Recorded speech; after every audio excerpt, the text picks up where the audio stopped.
Questão 46. Em nosso cotidiano, utilizamos as palavras calor e temperatura de forma diferente de como elas são usadas no meio científico. Na linguagem corrente, calor é identificado como algo quente e temperatura mede a quantidade de calor de um corpo. Esses significados, no entanto, não conseguem explicar diversas situações que podem ser verificadas na prática. Do ponto de vista científico, que situação prática mostra a limitação dos conceitos corriqueiros de calor e de temperatura? Alternativas. A.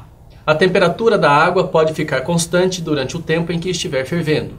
B. Uma mãe coloca a mão na água na banheira do bebê para verificar a temperatura da água. C. A chama de um fogão pode ser usada para aumentar a temperatura da água em uma panela. D.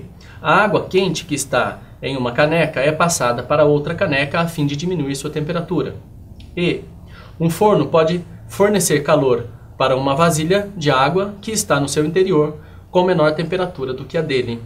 A alternativa correta é a alternativa A. Vamos para um breve comentário da questão.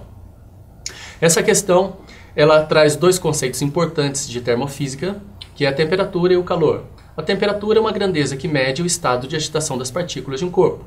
E o calor é energia térmica em trânsito espontâneo e preferencial do corpo de maior temperatura para o corpo de menor temperatura.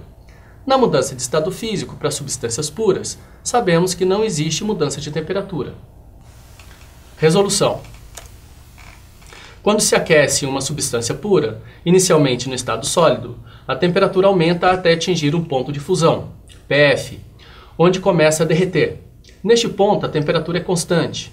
Quando chega na temperatura de ebulição, ou ponto de ebulição, PE, acontece o mesmo, a temperatura permanece constante. Isso ocorre com qualquer substância pura. Observe a figura a seguir. Nos dois patamares constantes, verificamos a mudança de estado físico, chamada de fusão, e a mudança de estado físico, chamado de vaporização.